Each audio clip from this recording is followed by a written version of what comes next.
বিশ্বনবী দো জাহানের বাদশাহ জনাবে মুহাম্মদুর রাসূলুল্লাহ ঘরের ভিতরে আমার নবী হযরতে আলীকে ডেকে বলেন, আলী, আজ রাত্রে আমি মক্কা ছেড়ে মদিনায় চলে যাব। ও আলী, আমার বিছানায় তুমি ঘুমিয়ে যাও। মক্কার যে সমস্ত লোকেরা আমার কাছে আমানত রেখেছেন, এদের আমানত মিটিয়ে দিয়ে তুমি আমার সঙ্গে মদিনায় দেখা করবে। আল্লাহর নবী দো জাহানের বাদশাহ জনাবে মুহাম্মদুর রাসূলুল্লাহ সাল্লাল্লাহু তাআলা আলাইহি ওয়াসাল্লাম ঘর থেকে যখন বাইরে বের হলেন, দেখছেন অনেকগুলো মানুষ তীর বল্লম নিয়ে মারার জন্য রেডি। বের হলেই মারবো। আমার আল্লাহ ডেকে বললেন, হাবিব, ও আমার নবী, একটা কাজ করো, এক মুঠো বালু হাতের মধ্যে উঠাও আর সূরা ইয়াসিন তিলাওয়াত করে বালুর উপরে ফু মারো। ওই বালুটুকু বেধর্মীদের দিকে ছুঁড়ে মারো। বিশ্বনবী দো জাহানের বাদশাহ এক মুঠো বালু উঠালেন, সূরা ইয়াসিন তিলাওয়াত করে বেধর্মীদের দিকে ছুঁড়ে মারলেন। তারা ক্ষণিকের জন্য অন্ধ হয়ে গেল। সুবহানাল্লাহ বলেন। বিশ্বনবী তাদের সামনে দিয়ে বেরিয়ে গেল, তারা দেখতে পেল না, তাদের সামনে দিয়ে বেরিয়ে গেল। সোজা হযরত আবু বকর সিদ্দিকের বাড়িতে গেল। যাওয়ার পর বললেন, আবু বকর, ও আবু বকর, কোথায় আছো? তাড়াতাড়ি বেরিয়ে আসো। একটা ডাক দিতে নাই। আবু বকর সিদ্দিক দরওয়াজা খুলে বেরিয়ে আসলো, একদম ব্যাগ নিয়ে বেরিয়ে আগে থেকে রেডি করে রেখেছে। আবু বকর, তুমি কি রাত্রে ঘুমাও নাই? এত গভীর রাত্রে ডাক দিলাম, ডাকার সাথে সাথে তুমি দরওয়াজা খুলে দিলে। আবু বকর সিদ্দিক বললেন, ইয়া রাসূলুল্লাহ, যেদিন থেকে আপনার মুখে শুনেছি আপনি মক্কা ছেড়ে মদিনায় চলে যাবেন, সেই দিন থেকে কোনোদিন আমি আবু বকর রাত্রে ঘুমাই নাই। সারা রাত আপনার জন্য অপেক্ষা করে হুজুর। আমি যদি ঘুমিয়ে যাই, আমার ডাকা ডাকিতে যদি পার্শ্বের লোকেরা জেগে যায়, আমার নবীকে কষ্ট দিবি। ইয়া রাসূলুল্লাহ, সেই কষ্টটা আমি আবু বকরের হবে। হুজুর, আমি আপনার চিন্তা করে আমি রাত্রে ঘুমাই না। হুজুর চলুন। তো নবী বলেন, আবু বকর বউ বাচ্চাকে ফেলে চলে যাবে? জি ইয়া রাসূলুল্লাহ, এদের জন্য আল্লাহ আছে, এদের কোনো ক্ষতি হবে না। আর আমার জন্য তো স্বয়ং আপনি আছেন, আমারও কোনো ক্ষতি হবে না। হুজুর, আমার জন্য স্বয়ং আপনিই আছেন। বিশ্বনবী দো জাহানের বাদশাহ হযরতে আবু বকর সিদ্দিককে নিয়ে বেরিয়ে গেল। মুখতাসার বলে যাই, এই হিজরতের কথা বললে একদিন লেগে যাবে, এক রাত চলে যাবে। মুসলমান বাবাজি ভাই, মুখতাসার বলে যাই, বিশ্বনবী দো জাহানের বাদশাহ জনাবে মুহাম্মদুর রাসূলুল্লাহ সাল্লাল্লাহু তাআলা আলাইহি ওয়াসাল্লাম আমার নবী আবু বকর সিদ্দিককে নিয়ে মদিনাতুল মুনাওয়ারায় পৌঁছালো। মদিনাতে যেতে নাই, সমস্ত লোকেরা নারা লাগাচ্ছে, আসসালাতু আসসালামু আলাইকা ইয়া রাসূলুল্লাহ। বাচ্চারা গলিতে বলছে, তালা আল বদরু আলাইনা মিন সানিআতিল উদাই ওয়াজাবা শুকরু আলাইনা মা দা লিল্লাহি দালি। এই বলে বাচ্চারা গীত করছিল। সুবহানাল্লাহ বলেন। মুসলমান বাবাজি ভাই, বিশ্বনবী মক্কা ছেড়ে মদিনায় চলে গেছে, কিন্তু মক্কার বেধর্মীরা এরা চুপচাপ বাড়িতে বসে ছিল না, সব সময় ইসলামকে টার্গেট করে, আমার নবীকে টার্গেট করে, যতক্ষণ পর্যন্ত নবীকে না খতম করেছে আমরা ইসলাম মিটাতে পারবো না। ইসলাম যদি মিটাতে হয় তাহলে আব্দুল্লাহর ছেলে মুহাম্মদকে আগে শেষ করতে হবে। তাই মক্কায় আবু জেহেল কি করলেন, 1000 বড় বড় যোদ্ধাকে হায়ার করে আনলেন। শাম দেশ, ইয়ামান দেশ, ইরাক থেকে যারা নামি দামি পেহেলওয়ান, নামি দামি যোদ্ধা, এদেরকে হায়ার করে আনলেন 1000। টার্গেট কি ছিল তাদের? টার্গেট একটাই, আমরা মক্কা থেকে মদিনায় যাব, মদিনাতুল মুনাওয়ারায় যত, আচ্ছা একজন মা দিয়েছে 500, আরো একজন দিয়েছে 150 টাকা। সুবহানাল্লাহ। এই ভাই যাচ্ছে, এই মা 500 যদি না পারেন 200 করে দেন। এই ভাইটাকে 200 করে দিয়ে দেন, 200 করে দেন, 200 এই ভাইকে দিয়ে দিবেন। যাও ভাই যাও তো, 200 করে দিবেন, 200 করে। সুবহানাল্লাহ। মুসলমান বাবাজি ভাই শুনুন, আবু জেহেল কয় হাজার মানুষকে এক জায়গায় একত্রিত করলেন? 1000 যোদ্ধাকে। টার্গেট কি ছিল? ইসলাম শেষ করতে হবে, ইসলাম মিটাতে হবে। আমরা মক্কা থেকে মদিনায় যাব, মদিনাতে যত মুসলমান আছে একদিক থেকে কেটে নদীতে ভাসাবো, সবাইকে খতম করব। তাই মুসলমান বাবাজি ভাই, আবু জেহেল 1000 যোদ্ধাকে নিয়ে বের হলেন মদিনাতুল মুনাওয়ারার পথে। আমার আল্লাহ ডেকে বললেন, হাবিব, ও আমার বন্ধু, আবু জেহেল 1000 যোদ্ধা নিয়ে মদিনাতুল মুনাওয়ারায় মুসলমানকে মারার জন্য আসছেন, ইসলামকে মিটার জন্য আসে। তাই আমার নবী তুমি যুদ্ধের জন্য প্রস্তুত হয়ে যাও, যুদ্ধের জন্য প্রস্তুত হয়ে যাও। তোমার মাননেওয়ালা, তোমার কালমা পারনেওয়ালাদেরকে বলো তারাও যেন যুদ্ধে বের হয়ে যায়। আমার নবী মুস্তাফা আল্লাহর বাণী শোনার পর মসজিদে নববীতে গেল, যাওয়ার পর বিশাল বড় একটা বক্তব্য রাখলো, এ আমার চাহনেওয়ালারা, আমার সাহাবারা, আমার কালমা পারনেওয়ালারা, আবু জেল 1000 যোদ্ধা নিয়ে মদিনাতুল মানওয়ারায় আসছে মুসলমানকে মারতে, মুসলমানকে কতল করতে, ইসলামকে মিটার জন্য আসে। তাই তোমরা বলো আমার সঙ্গে কে কে যুদ্ধের ময়দানে যাবে? জোরে বলো। আমার উপরে আল্লাহর কোরআন নাজিল হয়েছে, জিহাদের আয়াত নাজিল হয়েছে, তোমরা কে কে আমার সঙ্গে যুদ্ধের ময়দানে যাবে? যাবে না আমার সঙ্গে তোমরা? সাহাবারা আমার নবীকে বলেছিলেন, ইয়া রাসূলুল্লাহ, ইয়া হাবিবাল্লাহ, নবী গো, ও নবী আমরা আপনার জন্য জীবন দিতে পারি। ইয়া রাসূলুল্লাহ আমরা যাব আপনার সঙ্গে যুদ্ধের ময়দানে। আবু বকর সিদ্দিক হাত উঠিয়ে বললেন, ইয়া রাসূলুল্লাহ কেউ যাক কিংবা নাই যাক আমি আপনার সঙ্গে যুদ্ধের ময়দানে যাব। উমারে ফারুক আজম বললেন, হুজুর আমিও যাব। মাওলানা আলী বললেন, হুজুর আমিও যাব। হযরতে আব্বাস বললেন, হুজুর আমিও যাব। এইভাবে সাহাবারা বলছেন, হুজুর আমি যাব, আমি যাব। তো নবী বলেন, এইভাবে বললে হবে না, একটা কাজ করো, আবু বকর কে কে যুদ্ধের ময়দানে যাবে খাতা কলম নিয়ে তুমি নামগুলো লেখো। সুবহানাল্লাহ বলেন, তুমি নামগুলো লেখো। সাহাবারা নাম লিখছে, একদিকে হযরতে মাওলানা আলী বসেছে, একদিকে আবু বকর, উমারে ফারুক, এরা সবাই নাম লিখছে। ও মুসলমান বাবাজি ভাই, মসজিদে নববীর মধ্যে নাম লেখা চলছে। পেছন দিক থেকে একটা বাচ্চা ছেলে, মাত্র 10 বছরের বাচ্চা, হাত উত্তোলন করে বললেন, ইয়া রাসূলুল্লাহ আমিও আপনার সঙ্গে যুদ্ধের ময়দানে যাব। সুবহানাল্লাহ বলেন। কি মোহাব্বত ছিল, কি ভালোবাসা ছিল। হুজুর আমিও যাব যুদ্ধের ময়দানে। তো নবী বললেন, বাবা তুমি কি এই বয়সে যুদ্ধ করতে পারবা? তোমাকে যেতে হবে না, যাও তুমি বাড়ি যাও। না হুজুর আমিও যুদ্ধের ময়দানে যাব। নবী গো দয়া করে আমাকে ফিরিয়ে দিবেন না, আমার মা, আমার জনম দুঃখিনী মা আমাকে বড় আশা করে পাঠিয়েছে, বেটা যাও, আজ যদি ইসলামের জন্য জীবন দিতে পারো রে লাল, আমি তোর মা, তোর উপরে কোনো দুধের দেনা রাখবো না, সমস্ত দেনাকে আমি আল্লাহ তোর মাফ করে দিব। জোরে বলুন, যাও বেটা যাও। হুজুর আমি আমার মা বড় আশা করে পাঠিয়েছে, হুজুর আমাকে ফিরিয়ে দিবেন না। তো নবী বললেন, বাবা তুমি এই বয়সে যুদ্ধ করতে পারবা না। ওই বাচ্চা ছেলেটা বললেন, ইয়া রাসূলুল্লাহ, ইয়া হাবিবাল্লাহ, হুজুর বয়স কম হয়েছে তো কি হয়েছে, আমার হাইট গোটো মিলান দেখবেন বড়দের সাথে মিলে যাবে। নবী গো, ও নবী দয়া করে ফিরিয়ে দিবেন না। বারবার করে যখন জিদ করে বিশ্ব নবী বললেন, আবু বকর, ও আবু বকর এই বাচ্চা ছেলেটা মনে হয় মানবে না। নবী বললেন, বাবা জিহাদের ময়দানে গিয়ে তুমি কি পাবে? বাড়িতে যাও, মায়ের খিদমত করো, রব্বুল আলামিন তোমাকে জিহাদের সওয়াবটা দিয়ে দিবে। বাড়িতে মা বাপের খিদমত করলে জিহাদের সওয়াব পাওয়া যায়। যাও বাবা বাড়ি যাও, মায়ের খিদমত করো, তুমি জিহাদের সওয়াব পেয়ে যাবে। যাও যাও বাড়ি যাও। তো বাচ্চা ছেলেটা বলছেন, হুজুর বাড়িতে মায়ের খিদমত করলে জিহাদের সওয়াব তো পাবো, তবে হুজুর শহীদ হওয়াতে যেই মজা আছে ওই মজা তো মায়ের সেবায় পাবো না। জোরে বলো সুবহানাল্লাহ। শহীদ হওয়াতে যে মজা আছে ওই মজা তো মায়ের সেবায় নাই।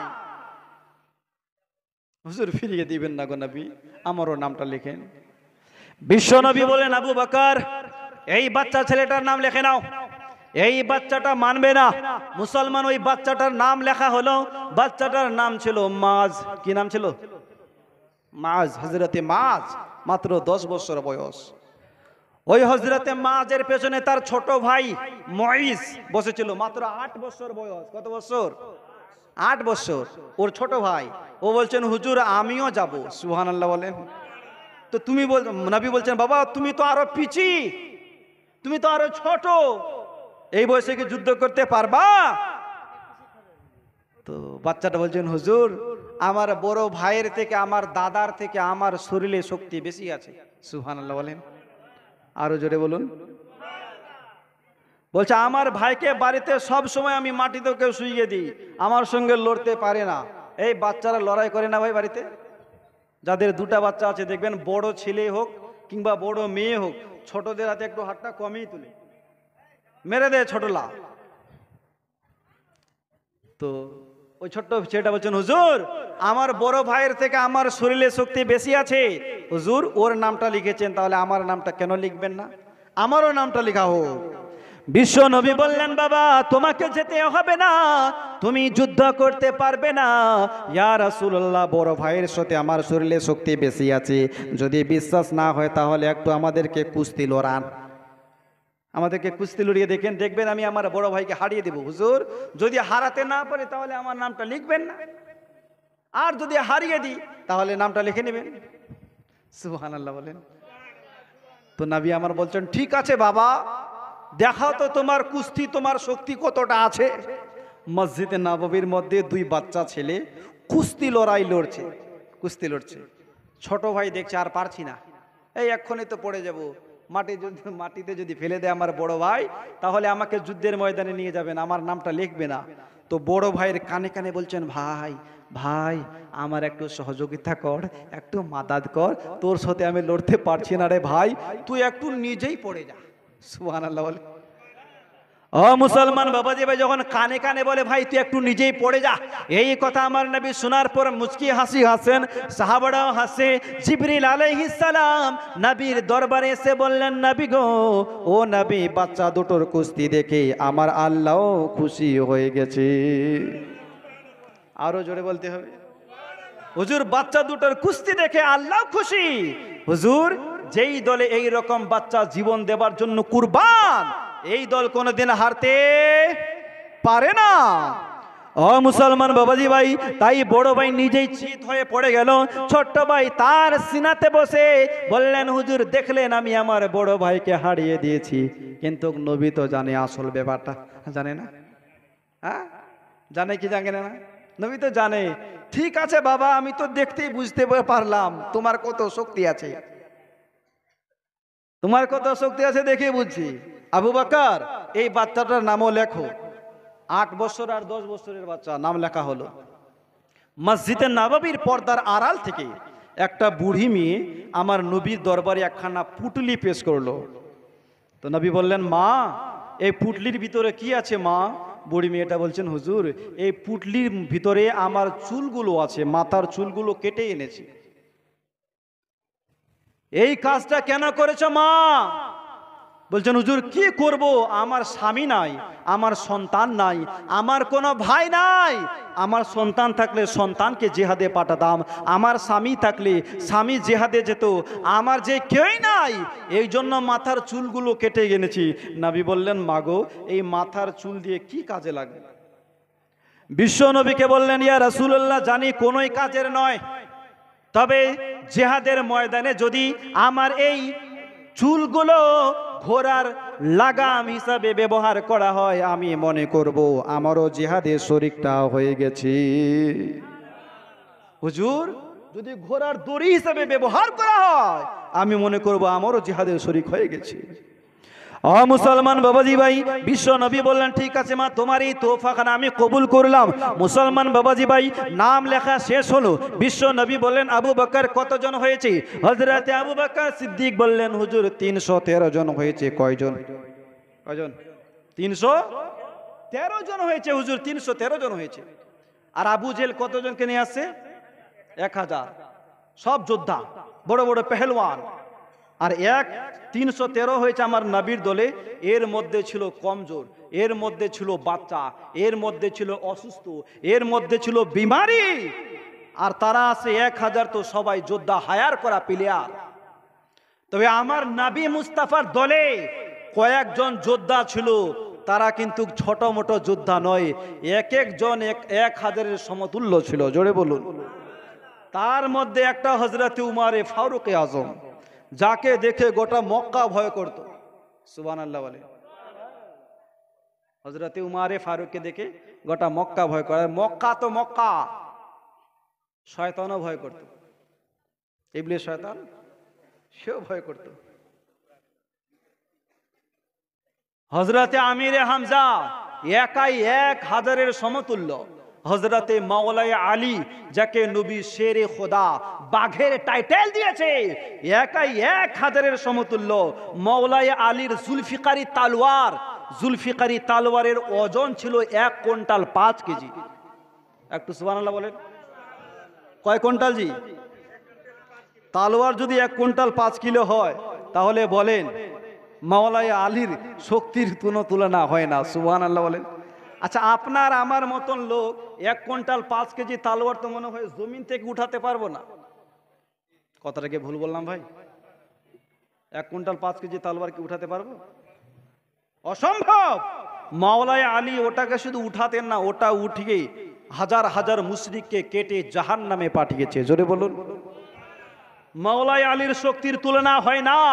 যখন জঙ্গে খাইবারের মধ্যে মাওলানা আলীর ঢাল ভেঙে যায়, তো মাওলানা আলী রেগে খাইবারের মধ্যে একটা বিশাল লোহার দরওয়াজা ছিল, ওই লোহার দরওয়াজাটাকে ভেঙে ঢাল বানিয়েছে।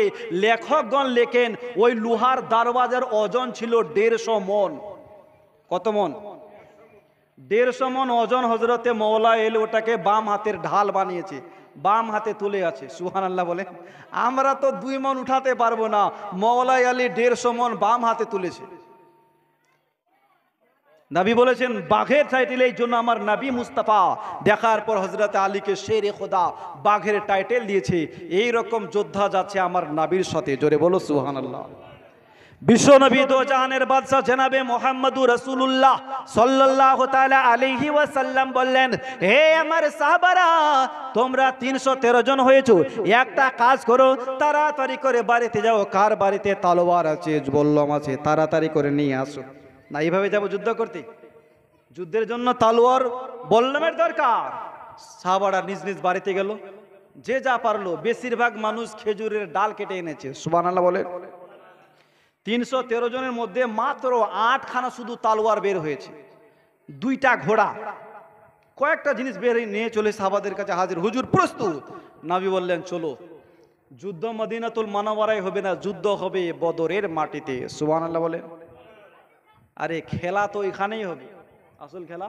একদিকে 1000, একদিকে 313। একটা জিনিস মাথায় রাখবেন, ফিলিস্তিনের যুদ্ধ হয়েছে না ভাই? ফিলিস্তিন আর ইসরায়েল যুদ্ধ হয়নি? এখনো চলছে হয়তো। তো ছোট্ট ফিলিস্তিন এত বড় ইসরায়েলকে কাঁপিয়ে দিয়েছে। সুবহানাল্লাহ বলেন। কিন্তু হার মান নেয় নাই, চাইলে তো হার মেনে নিত, কিন্তু তারা জানে যে একদিন জয় ইসলামেরই হবে। সুবহানাল্লাহ বলেন। জয় ইসলামেরই হবে। কবি বলছেন কে হার মানে নি মানবো না কবু, আল্লাহ মোদের ভরসা, করবো লড়বো জিতবো মোরা, লাব্বাইকাল আকসা। কেন যুদ্ধ হচ্ছে জানেন? মসজিদে আকসাকে নিয়ে, মসজিদে আকসাকে নিয়ে যুদ্ধ চলছে। তাই কবি বলছেন হার মানিনি মানবো না কবু, আল্লাহ মোদের ভরসা, করবো লড়বো জিতবো মোরা, লাব্বাইকাল আকসা, লাব্বাইকাল আকসা, লাব্বাইকাল আকসা। তোল ধ্বনি একই সাথে লাব্বাইকাল আকসা। জোরে বলুন। বিশ্বের কোন শক্তিকে মোরা করি না কোনো ভয়, সকল বাধা ছিন্ন করে আনবই বিজয়। বিশ্বের কোন শক্তিকে মোরা করি না কোনো ভয়, সকল বাধা ছিন্ন করে আনবই বিজয়। আমরা হলাম বীরের জাতি, জোর আছে ইমানে, আমরা হলাম বীরের জাতি, জোর আছে ইমানে। উহুদ বদর খন্দকের ওই ইতিহাস সব জানে। জোরে বলুন। উহুদ বদর খন্দকের ওই ইতিহাস সব জানে, উহুদ বদর খন্দকের ওই ইতিহাস সব জানে। সুবহানাল্লাহ। আর পড়ছে যেতায় কদম কত আম্বিয়া রাসূলের, জীবন দিয়ে আনবো বিজয় বিনিময় রক্তের। চলে যাচ্ছেন ভাই? ও ভাই, দাদা চলে যাচ্ছেন? ও এমার্জেন্সি পড়ে গেছে, যান যান যান, এমার্জেন্সি আছে। একটু জোরে বলুন সুবহানাল্লাহ। পড়ছে যেথায় কদম কত আম্বিয়া রাসূলের, জীবন দিয়ে আনবো বিজয় বিনিময় রক্তের। সুবহানাল্লাহ। পড়ছে যেথায় কদম কত আম্বিয়া রাসূলের জীবন দিয়ে আনবো বিজয় বিনিময় রক্তের। আমরা হলাম বীরের জাতি, জোর আছে ইমানে, উহুদ বদর খন্দকের ওই ইতিহাস সব জানে, উহুদ বদর খন্দকের ওই ইতিহাস সব জানে। মুসলমান বাবাজি ভাই, নবী বললেন সাহাবারা চলো বদরের মাটিতে হবে খেলা। নবী মুস্তাফা সাহাবাদেরকে নিয়ে বদরের মাটিতে পৌঁছালো। একদিকে শয়তান আবু জেহেল, একদিকে আমার নবী। একদিকে শয়তান আবু জেহেল 1000 যোদ্ধাকে নিয়ে দাঁড়িয়ে আছে, একদিকে আমার নবী। বিশ্ব নবীর জন্য বদরের মাটিতে একটা খিমা তৈরি করেছিল, খিমা থাকার জন্য। আল্লাহর নবী খিমার ভিতরে ঢুকে সেজদায় পড়ে আল্লাহর কাছে দোয়া করছে, মাবুদ পরওয়ারদিগার 313 জন জানিসারকে নিয়ে বদরের মাটিতে পৌঁছেছি। আল্লাহ গো, আমার এই 313 জন জানিসার যদি আজকে শহীদ হয়ে যায় তাহলে তোমার নাম নেওয়ার মতো কিয়ামত পর্যন্ত কেউ থাকবে না। আল্লাহ নিয়ে তো চলে এসেছি, নিয়ে আসা কাজ হলো আমার, কিন্তু রক্ষা করা কাজ হলো তোমার। সুবহানাল্লাহ বলে। আল্লাহ নিয়ে চলে এসেছি, তুমি আমার সাহাবীদেরকে রক্ষা করো। নবী আমার সিজদায় পড়ে পড়ে কাঁদছে। পাহাড়ি এলাকা থেকে একটা তুফান আসলো, আওয়াজ আসলো, হুজুর আপনি কাঁদিয়েন না, আপনি চিন্তা করিয়েন না, আল্লাহ পাক আল্লাহ তাআলা মাদাদের জন্য 1000 ফারিস্তার যোদ্ধা দিয়ে পাঠিয়েছে। সুবহানাল্লাহ বলে। এদিক থেকে একটা তুফান আসলো, হাওয়া আসছে, হুজুর রাব্বুল আলামিন আমাকে 3000 যোদ্ধা দিয়ে পাঠিয়েছে। সুবহানাল্লাহ বলে। ইয়া রাসূলুল্লাহ, ইয়া হাবিবাল্লাহ, আপনি চিন্তা করিয়েন না। আমার নবী শুধু কেঁদেই যায়, আমার নবী শুধু কাঁদে। আল্লাহকে ডেকে বললেন, মাবুদ আমি তো ফারিস্তার ফৌজকে পাঠাতে বলি নাই, আমি তো জিবরিলকে আসতে বলি নাই, আমি তো মিকাইলকে আসতে বলি নাই, তোমার কোনো ফারিস্তাকে আসতে বলি নাই। রাব্বুল আলামিন তোমার বন্ধুর মাদাদ করতে, সাহায্য করতে কি তুমি আসবে না? সুবহানাল্লাহ বলে। আল্লাহ ফারিস্তাকে পাঠাও, তুমি আসবে না? নবী বলতে নাই, আসমান জমিন থর থর করে কাঁপতে লাগলো, জান্নাতের হুরেরা থর থর করে কাঁপছে। আল্লাহ এ কি বললো, এ কি হয়ে গেল? মুসলমান আওয়াজ ভেসে আসে, ইন্নী মাকুম, হাবিব যুদ্ধ আরম্ভ করো, দেখবা আমি আল্লাহ তোমার সাথে আছি। জোরে বলো সুবহানাল্লাহ। নবী আমি তোমার সাথে আছি, চিন্তা করার কোনো কারণ না। মুসলমান বাবাজি ভাই, আমার নবী মুস্তাফা খুশি হয়ে গেল। বিশ্ব নবী সিজদা থেকে মাথা উঠালো, আমার নবী খিমা থেকে বের হয়ে একখানা আমার নবী মুস্তাফা লাঠি নিল। লাঠি নেওয়ার পর বদরের মাটিতে গেল। বিশ্ব নবী দো জাহানের বাদশাহ গোল গোল করে দাগ মারছে, গোল গোল দাগ মারছে, আর বলছে সাহাবারা আজকে এই মাটিতে, বদরের মাটিতে, এই জায়গার ভিতরে আবু জেহেলের লাশ পড়ে থাকবে। সুবহানাল্লাহ বলেন। এখনো যুদ্ধ আরম্ভ হয় নাই, কে কোথায় মরে থাকবে নবী দাগ দিয়ে নিশানা দিচ্ছে। এখানে উতবা, এখানে শাইবা, এখানে আবু জেহেল, এক এক করে সকলের দাগ দিচ্ছে। এই জায়গার ভিতরেই আজকে আবু জেহেলের লাশটা পড়ে থাকবে। মুসলমান বাবাজি ভাই, দুইজন দুই দিকে, একদিকে কাফেরদের সর্দার, একদিকে নবীগণের সর্দার। আবু জেহেল ডেকে বললেন, মুহাম্মদ এ আব্দুল্লাহর ছেলে, দেখো আমার পেছনে 1000 যোদ্ধা আছে, তোমরা কেউ বেঁচে যেতে পারবা না, কেউ মদিনায় ফিরে যেতে পারবা না, সবাইকে কতল করব। নবী আমার বললেন, মরবে বাঁচবে তুমি কি করার? বাঁচানেওয়ালা মারনেওয়ালা একজন, তিনি কে? জোরে বলুন কে? আল্লাহ যাকে মারতে চায় দুনিয়ার কোন ডাক্তার তাকে বাঁচাতে পারবে না, আর আল্লাহ যাকে বাঁচাতে চায় দুনিয়ার কোন শক্তি তাকে মারতে পারে না। নবী বললেন, বাঁচানেওয়ালা মারনেওয়ালা একজন তুমি কে? এই আবু জেহেল, তুমি কি মারবা? হ্যাঁ তুমি কে এটা ফয়সালা করা? মুসলমান বাবাজি ভাই, অনেক ধরে আলোচনা হলো।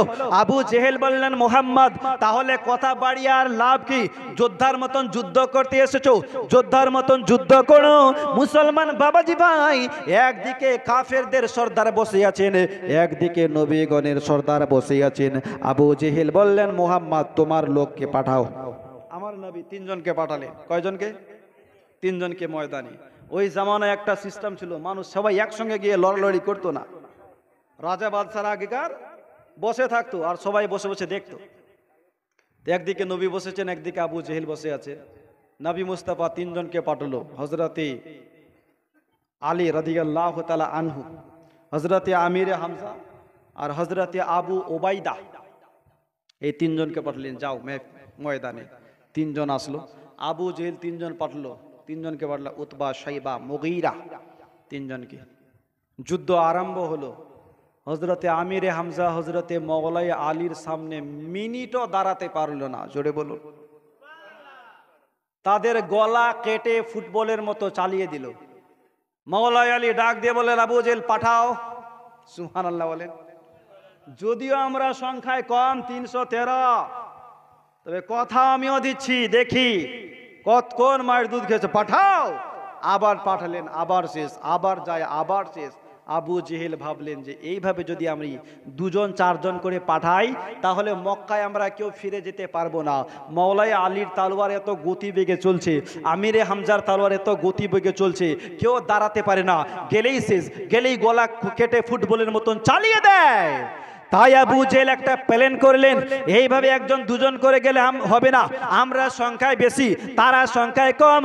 হে আমার লোকেরা, তোমরা একটা কাজ করো, সবাই মিলে একসঙ্গে হামলা করো। সবাই একসাথে হামলা করো। 1000 মানুষ একসাথে হামলা করো 313 জনের উপরে। 3-4 জন মিলে একজনকে ধরো আর মারো, আমরা তো সংখ্যায় বেশি। মুসলমান বাবাজি ভাই, যখন একসাথে হামলা হয়ে গেল, একসঙ্গে হামলা হলো, মুসলমান আমার নবীর সাহাবীরা বর্ণনা করেন, আমরা কোন কাফিরকে মারতে যাব, দেখি আমাদের আগেই কে যেন তলোয়ার চালিয়ে চলে যায়, লোক আমরা দেখতে পাই না। আমার আল্লাহ পাক আল্লাহ তাআলা মাদাদের জন্য ফারিস্তা পাঠিয়ে দিয়েছে। ফারিস্তা আসমানের চলে এসেছে, ফারিস্তা বদরের মাটিতে এসে কুফফারদের সঙ্গে যুদ্ধ করছে। সুবহানাল্লাহ বলেন। মুসলমান বাবাজি ভাই, আপনাদের মাঝে একটা কথা বলেছিলাম, 2 ভাই এই যুদ্ধের ময়দানে এসেছিল, মনে আছে? 10 বছর আর 8 বছর। যখন একসঙ্গে হামলা হয়ে গেল, তখন ওই 2 ভাই এক অপরের সঙ্গে গল্প করছে, ভাই রে চল, আমরা ছোট মোটো যোদ্ধাকে মারবো না, যখন এসেছি তো বড় যোদ্ধাটার সঙ্গে লড়াই করব, আবু জেহেলকে মারবো। সুবহানাল্লাহ বলেন। এসে আব্দুর রহমান ইবনে আফকে এসে বললেন, চাচা, ও চাচা, একটু বলবেন আবু জেহেল কোনটা? কেন বাবা, আবু জেহেলকে কি করবা? তো বলছে, আজ এই বদরের মাটিতে আবু জেহেলকে মারবো, না হয় আবু জেহেলের হাতে মরবো। হয় মারবো, না হয় মরবো। আমরা খালি শুনেছি, কোনোদিন আবু জেহেলকে দেখি নাই। ওই শয়তান নাকি সবসময় আমার নবীকে গালি দেয়, নবীর সঙ্গে বেয়াদবি করে। বলেন একটা আবু জেহেল কোনটা?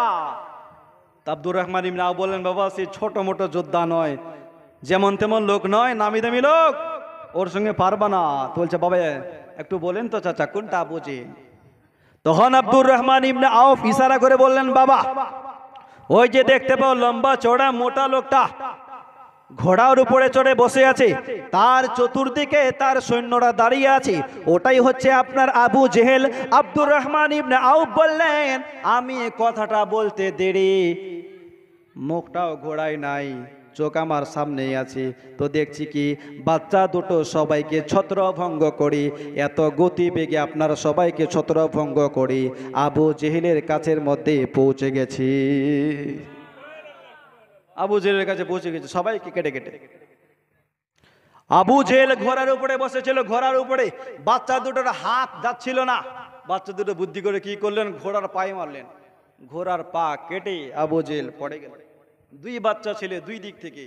আবু জেহেল দেখে অবাক, হায় রে হায়, আমি এত নামি দামি একটা পেহলওয়ান, আমার সঙ্গে বাচ্চা লড়তে এসেছে। ওকে লজ্জা লেগে গেছে। একটা বড় লোকের সাথে যদি একটা ছোট্ট দুধের বাচ্চা লড়তে যায়, তো ওই পেহলওয়ানাটাকে লজ্জা লাগবে না ভাই? যে আমি একটা নামি দামি লোক, আমার সঙ্গে বড় বড় যোদ্ধা আসবে যুদ্ধ করতে, তবেই তো মজা পাবো, আর ছোট ছোট বাচ্চারা এসেছে। ওকে নিজেকেই লজ্জা লেগে গেছে। ও ও মুসলমান বাবাজি ভাই, বাচ্চারা দুই দিক থেকে তালোয়ার চালায়। আবু জেহেল দেখে অবাক। মুসলমান বাবাজি ভাই যদিও তারা ছিল ছোট, কিন্তু এত তীক্ষ্ণ এত তেজ ছিল, আবু জেহেলের বডিটা কেটে ঝাঁঝরা করে দিয়েছে। জোরে বলুন, আবু জেহেলের বডি কেটে ঝাঁঝরা। শয়তান আর লড়তে পারে না। কাকুতি মিনতি করে বলছে, বাবা আমাকে ছেড়ে দাও, ছেড়ে। আর ছাড়বো না তোকে শয়তান, সবসময় আমার নবীকে গালি দাও, ছেড়ে দাও। আবু জেহেল বলছে, বাবা আমাকে ছেড়ে দাও, আজকে যদি আমি বদরের মাটিতে বাচ্চার হাতে মারা যাই, তাহলে কায়ামতের সকাল পর্যন্ত একটা ইতিহাস হয়ে যাবে যে আবু জেহেলের মতন লোককে ছোট বাচ্চা মেরেছে। আমাকে যদি ভাই বাবা মরতে হয়, তাহলে আমি আলীর তালোয়ারের আঘাতে মরবো, উমরের তালোয়ারের আঘাতে মরবো, তাহলে একটা নাম থাকবে। কার হাতে মারা গেছে? তো বলছে বিখ্যাত যোদ্ধা উমরের হাতে মারা গেছে, একটা মান সম্মান থাকবে। বাবা আমাকে মারিও না। ও মুসলমান বাবাজি ভাই, বাচ্চা দুটো লড়াই করছে। এমন সময় আপনার আবু জেহেলের ছেলে ইকরামা মুসলমান পেছন দিক থেকে ছোট ভাইয়ের ভিতরে এমন ভাবে ছুরি মারলো, ছোট ভাইয়ের গর্দন কেটে আপনার পড়ে গেল। সাথে সাথেই ওই বাচ্চাটা ওইখানে শহীদ হয়ে গেল। সকলে পড়ুন ইন্না লিল্লাহি ওয়া ইন্না ইলাইহি রাজিউন। ও মুসলমান, ছোট ভাই শহীদ হয়ে গেল, কিন্তু বড় ভাই এখনো যুদ্ধ বন্ধ করে নাই। ইকরামার সঙ্গে যুদ্ধ চালাচ্ছে। ইকরামা বড় ভাইয়ের হাতের মধ্যে এমন তলোয়ার চালালো, বড় ভাইয়ের কবজিখানা কেটে গেছে, একটুখানি চামড়াখানা ঝুলছে। বাবা তবু এক হাতে লড়াই চালাচ্ছে। মুসলমান ওই ছেলেটা দেখছেন হাতখানা যখন লড়ালড়ি করছে, অসুবিধা হচ্ছে, বাচ্চাটা কি করলেন, পা ধরে খিচে চেপে এমন ভাবে টান মারলেন, হাতটা আলাদা হয়ে গেল। ওই হাতখানা নিয়ে আমার নবীর দরবার নিয়ে গেছেন। হুজুর দেখেন গো নবী, দেখেন হাত কেটে দিয়েছে, কিন্তু আপনার গোলাম এখনো পর্যন্ত যুদ্ধ বন্ধ করে নাই। জোরে বলুন না। হুজুর আমি আগেই বলেছিলাম আপনার জন্য আমি জীবন দিয়ে দিব। আমার মা আমাকে বড় আশা করে পাঠিয়েছে, বেটা রে ইসলামের জন্য যদি জীবন দিতে পারো, আমি তোর মা সব দেনা মাফ করে দিব। জোরে বলুন। বিশ্বনবী সাল্লাল্লাহু আলাইহি ওয়াসাল্লাম কাটা হাতখানা হাতে নিয়ে আমার নবী এইভাবে লাগিয়ে হাতটা বুলিয়ে দিল, তা হাত আগের মতন আবার ভালো হয়ে গেল। জোরে বলুন। কাটা হাত আবার ভালো হয়ে গেল, জোড়া লেগে গেল। ও মুসলমান বাবাজি ভাই, আবার ওই বাচ্চাটা লড়াই করছে। বাচ্চাটা লড়তে লড়তে কতক্ষণ লড়বে বাবা? বাচ্চাটা লড়াই করতে করতে ওই বাচ্চাটাও শহীদ হয়ে গেল। সকলে পড়ুন ইন্না লিল্লাহি ওয়া ইন্না ইলাইহি রাজিউন। যদিও কি বাচ্চাটা শহীদ হয়েছে, কিন্তু আবু জেহেলকে এমন কাটা করেছে ও লড়তে পারে না। মুখের মধ্যে শুধু আস্তে আস্তে করে কথা বলছে। তো আমার নবী যুদ্ধের আগে একটা দাগ মেরেছিল, এই দাগের ভিতরে আবু জেহেল পড়ে থাকবে, আবু জেহেলের লাশ পড়ে থাকবে। তো আবু জেহেল কি দেখছেন যে মুহাম্মদ যেই জায়গায় দাগ মেরেছিল আমি তো সেখানেই পড়ে আছি। তো তার লোকজনকে ডেকে বলেন, একটা কাজ কর, আমার হাত পা ধরে টেনে একটু বাহিরে করে দাও। কেন হুজুর? তো বলছে আমি প্রমাণ করব মুহাম্মদ যা বলে তা হয় না।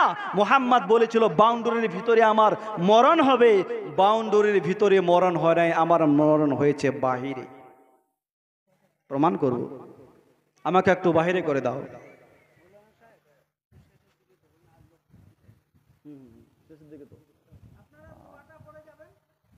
শেষের দিকেই এই মা বোনেরা চলবেন, যাবেন না। সুবহানাল্লাহ সুবহানাল্লাহ। এই ভাই যারা এইখানে বসে আছে 200 করে পারবেন না ভাই? 200 টাকা করে, 200। এই মা যাদের কাছে 100 টাকা আছে 100 টাকা দিয়ে যান। 100 করে দিয়ে যান মা। 50, 10, 20 যে যা পারবেন। শেষ মুহূর্তে যার শেষ ভালো তার সব কিছু ভালো। সুবহানাল্লাহ বলেন। যার শেষ ভালো তার সব কিছু ভালো। আসেন মা শেষ মুহূর্তে। এই ভাই একটু ওইদিকে যান তো, যান যান যান। এই ভাই এখান থেকে পারবেন না ভাই? 100, 200 করে পারবেন না?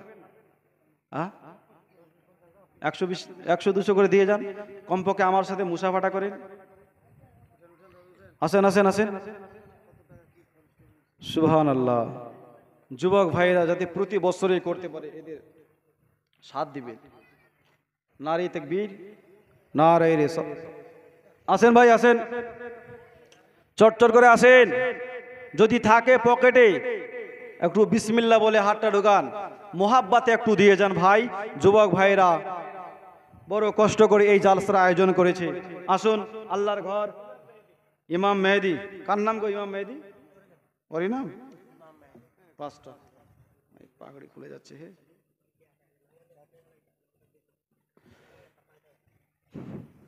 ইমাম মেহেদি দিয়েছে 500, আরেকজন বাবুজি দিয়েছে 100, আরেকজন দিয়েছে 100।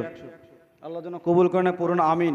এই ভাই আসেন, চটচট করে আসেন, যদি পকেটে থাকে ভাই আসেন আসেন।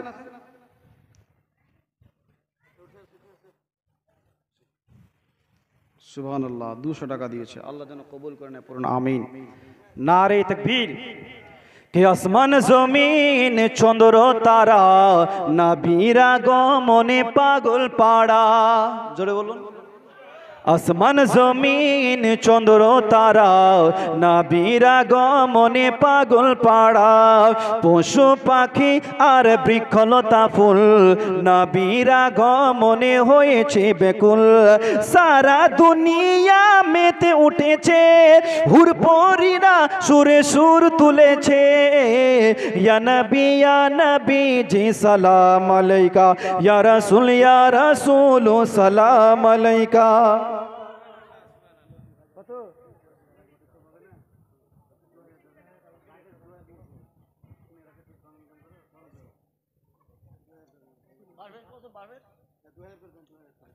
উকিল বাবু 2000 দেন।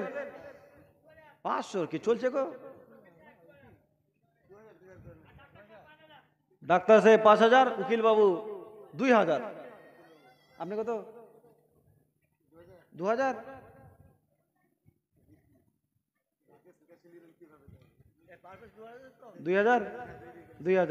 আপনার 2000। नारे तकबीर, नारे रिसालत, मसला के आला हजरत, गौस का दामन, ख्वाजा का दामन, ख्वाजा का हिंदुस्तान। नारे तकबीर, नारे रिसालत। जोड़े बोलो सुभान अल्लाह। আসমান জমিন চন্দ্র তারা, নবীরা গমনে পাগল পাড়া। পশু পাখি আর এই ভাই ওইদিকে কেউ দিল না? ও ভাই, তুমি দিবা না গো?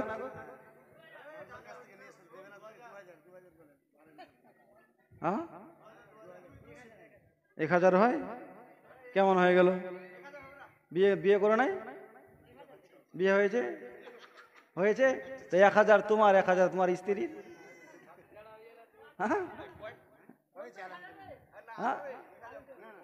স্ত্রীকে ভালোবাসে নাই বলে 1000 করে দেন, আপনার স্ত্রী হয়তো এখানে আছে, দেন খুশি হয়ে যাবে গো। দেন, আপনার স্ত্রী ভালোবাসবে। হ্যাঁ, যে স্ত্রী শুনছে 500 করে। আচ্ছা 1500 করে দাও। সুবহানাল্লাহ, নারে তাকবীর, নারে রিসালাত। আচ্ছা এইদিকে কেউ দিল না? সুবহানাল্লাহ, কেউ দিল না। জি, রমজান মাসে 3 জন মুসাফির সফর করছে। এই 3 জনের মধ্যে একজন ছিল মুসলমান, একজন ছিল ইহুদি, আর একজন ছিল ঈসাই। রমজান মাসে 3 জনে সফর করছেন। যেতে যেতে এক মুসলমান এলাকায় পৌঁছালো। তাই 3 জনে রাত কাটানোর জন্য এক মসজিদে প্রবেশ করেছে। কোথায়? এক মসজিদে প্রবেশ করেছে। আর মসজিদের পার্শ্বের লোকেরা 3 জনকেই মুসলমান ভেবে ইফতারের জন্য হালুয়া এনেছে। এই যে এখন আনলো ভাই।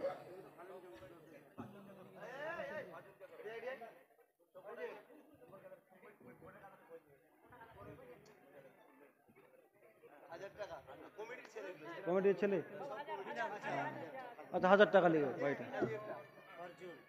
তোমার ভাই 1000 টাকা, 1000 টাকা লিখে নাও। ওই ভাইটা দিয়েছে, আর 500 টাকা দিয়ে দাও ভাই, দিয়ে দাও। আচ্ছা আলহামদুলিল্লাহ। আর কি? নগদ 500 দিয়েছে, ওর 500 টাকা আর বাকি লিখে নাও। 500 টাকা। আর কি আছে? কে? আব্দুল জব্বার। আচ্ছা মৌলানা সাহেব 1000 টাকা দিয়ে দিন। লিখেন লিখেন লিখেন। না না দিবে গো দিবে গো মৌলানা সাহেব। আল্লাহু আকবার। যাই হোক বাবাজি ভাই, মৌলানা সাহেব ভালো গো, দান খায়রাত করে। কালকে ওখানে পরশু মনে না পরশু গিয়েছিলাম জালসায়, মৌলানা সাহেব একটা গরু দিয়েছে, একটা গরু।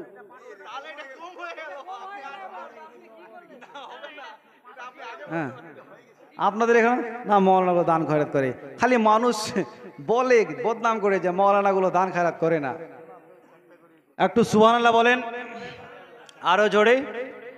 আসমান জমিন চন্দ্র তারা নবীর আগমনে পাগল পাড়া, পশু পাখি আর বৃক্ষলতা ফুল নবীর আগমনে হয়েছে বেকুল। সারা দুনিয়া মেতে উঠেছে, হুরপরিরা সুরে সুর তুলেছে। ইয়া নবী জি সালাম আলাইকা, ইয়া রাসূল সালাম আলাইকা, ইয়া নবী জি সালাম আলাইকা, ইয়া রাসূল সালাম আলাইকা। একটা কথা বলছিলাম, আরিফ সাহেব 500 দিয়েছিল আর 500 দিল। লিখেন নারে তাকবীর, নারে রিসালাত। আল্লাহ যেন কবুল করেন, পড়ুন আমিন। তো কয়জন মুসাফির সফর করেছিল? 3 জন। এর মধ্যে ছিল একজন মুসলমান, একজন ঈসাই, একজন ইহুদি। একটা মুসলমান এলাকায় মসজিদে তারা সবাই আশ্রয় নিয়েছে, বলছে রাতটা মসজিদে কাটাবো, সকালবেলা এখান থেকে রওনা হব। তো মসজিদের যারা পার্শ্ববর্তী লোক ছিল 3 জনকেই মুসলমান ভেবে ইফতারের জন্য হালুয়া এনেছে। কে এনেছে? হালুয়া। তো ঈসাই আর ইহুদি ওরা তো রোজা রাখে নাই, মুসলমান রোজাদার ছিল। তো ওরা দুজনে মিলে গল্প করছে, ভাই হালুয়া যদি এখন খাই তা মুসলমান বেটা অনেকটা খেয়ে ফেলবে, কারণ সে সারাদিন কিচ্ছু খায় নাই, রোজা অবস্থায় ছিল। তো একটা কাজ করি, দুজনে মিলে মুসলমানকে ঠগাবো, মুসলমানকে ঠগাবো। তখন কি করলেন বাবা? মুসলমান লোকটাকে ডেকে বললেন, ভাই মাসুদ রানা 500 লিখে নেন এটা।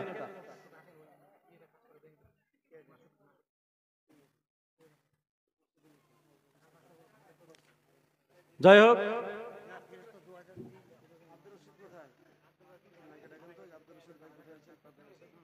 তো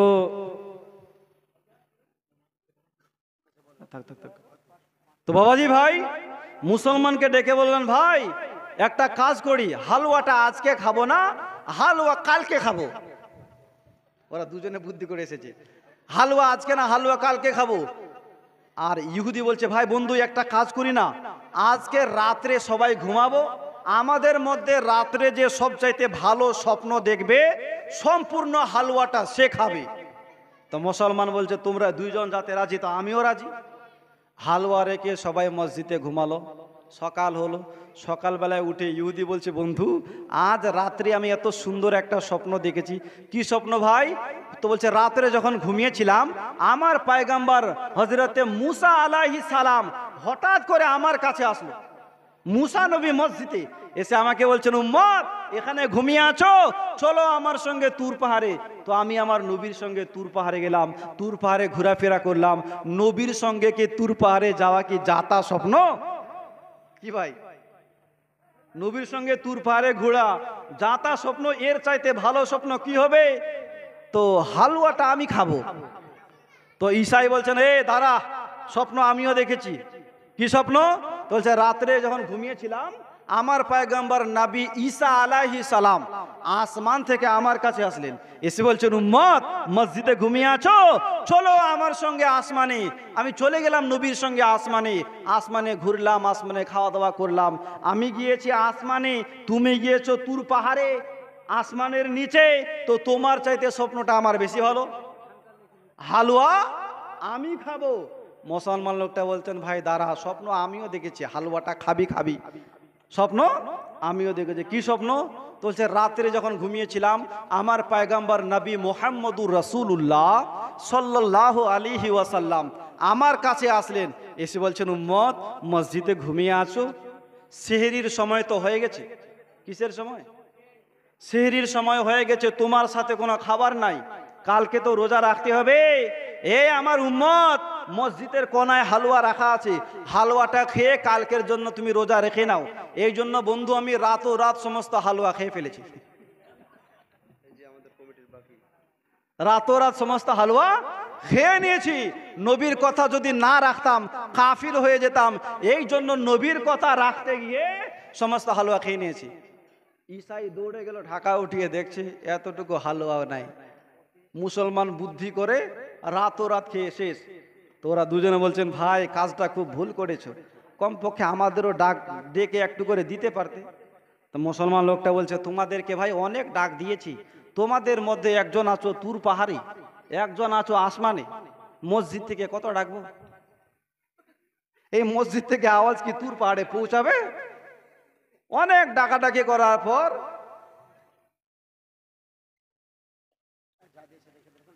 এখানে কি লিখেছে, আব্দুর রশিদ 500, আরশাদ 500, আবুজার 200, বসির 200, রাজীব 500, আফরিদি 1000, এটা কি শিশির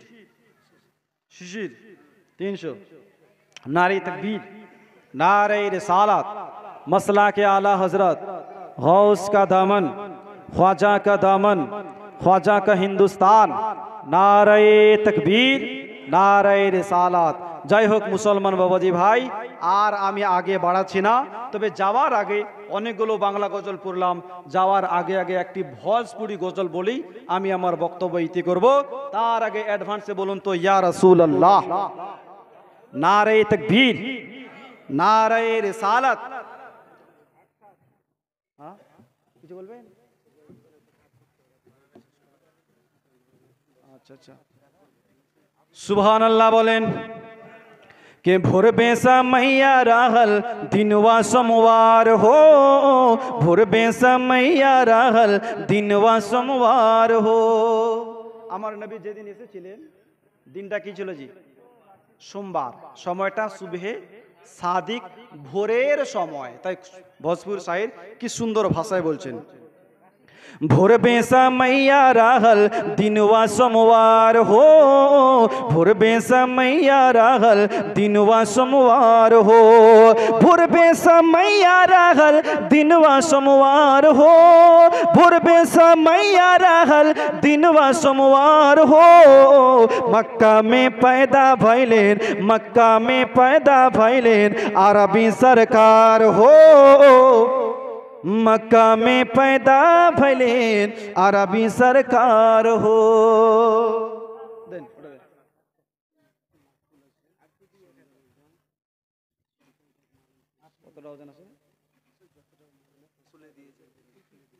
আচ্ছা, একজন মা একটা সোনার নাকফুল দান করেছে, তো যদি আপনারা নিতে চান আমি সরকারি দাম রাখছি 500 টাকা অনলি, 500 আপনারা রাখতে পারেন। একটা সোনার নাফুল আছে, কেউ যদি নিতে চান। এই নাফুল সাধারণত নাফুল ছিল, নবীর স্টেজে এসে এই নাফুলের সম্মান আমার আল্লাহ বাড়িয়ে দিয়েছে। জোরে বলুন ভাগ্যবান, যে এই নাফুলটা পাবে সে ভাগ্যবান হবে। বুঝে নেব আজকের এই জালসাতে ওই লোকটাই ভাগ্যবান বা ওই মহিলাটাই ভাগ্যবান, যে এই মহিলাটা এই যেই নাফুলটা নিতে পারবে। আছে কেউ ডাকনেওয়ালা?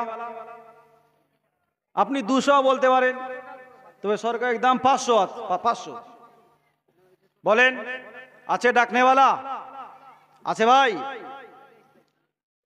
নাই, নেওয়ার মতো নাই? আরে ডাকার মতো ডাকলে খোদা কেন শুনে না, আমরা ডাকতে জানি না। জোরে বলো না। কত বলেন? কত কত দিয়ে নিবা?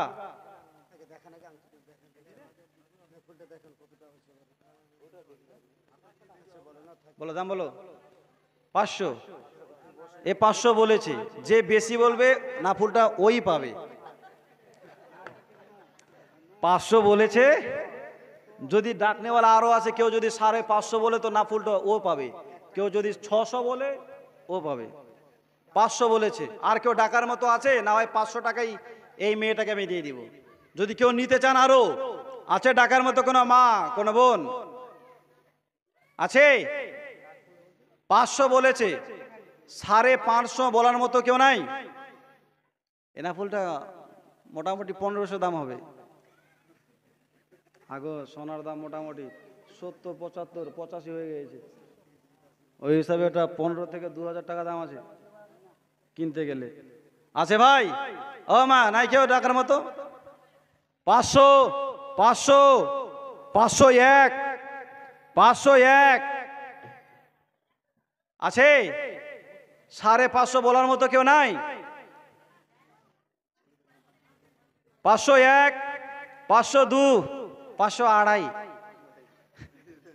3.25 নাই ভাই। আচ্ছা নিয়ে যাও, নিয়ে যাও, বড় আশা করে এসেছে। নারে তাকবীর। আর পয়সা দাও। হ্যাঁ, नारे रिसालत, मसला के आला हजरत, गौस का दामन, ख्वाजा का दामन, ख्वाजा का हिंदुस्तान, नारे तकबीर, नारे रिसालत। जय हो मुसलमान बाबाजी भाई, আপনাদের মাঝে আমি কোরআনে পাক থেকে আয়াতে কারিমা পড়েছিলাম, ইন্নাদ-দীনা ইনদাল্লাহিল ইসলাম, নিশ্চয়ই আল্লাহর নিকটে মনোনীত মনোপুত ধর্ম ইসলাম। আর ইসলামের মধ্যে কটি স্তম্ভ আছে? কটি? সবাই জানলেন না? ইসলামের মধ্যে 5টি স্তম্ভ। আল্লাহ পাক আল্লাহ তাআলা যেন আমাদেরকে আমল করার তৌফিক দেয়, সকলে পড়ুন আমিন। যাই হোক, বলাতে ভাষাতে ত্রুটি আল্লাহর ওয়াস্তে ক্ষমা